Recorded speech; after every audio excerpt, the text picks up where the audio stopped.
Ce dimanche 9 mars, le Paris-Nice s'élancera pour la 16e fois depuis les Yvelines. Cette année, c'est la commune du Perret-en-Yvelines, 6500 habitants, qui aura l'honneur d'ouvrir la compétition. Les coureurs partiront depuis la mairie à 11h40 pour réaliser 156,5 km à travers le département. Ils passeront notamment par Montfort-l'Amaury, les Ménules et la côte des 17 tournants avant de terminer au Perret-en-Yvelines. En plus de la course, un village départ sera également installé dans la commune le samedi de 10h à 18h et le dimanche de 9h à 17h30 avec des animations.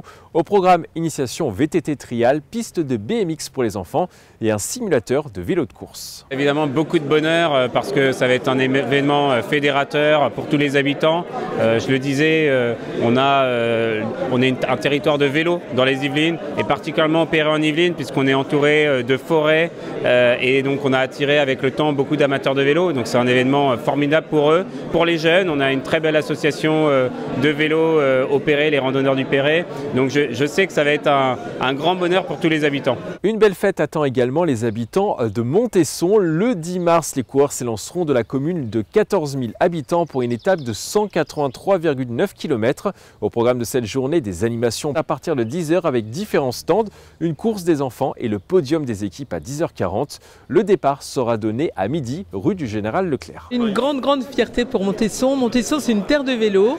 Nous avons énormément de pistes cyclables. On a des clubs de vélo. Donc c'est une très grande fierté pour nos jeunes. Voilà, ils seront tous au rendez-vous. Au niveau sportif, 22 équipes seront au rendez-vous de ce mini Tour de France. Il y aura Cofidis, Groupama FDJ, Tudor Pro Cycling Team ou encore Ineos Grenadier.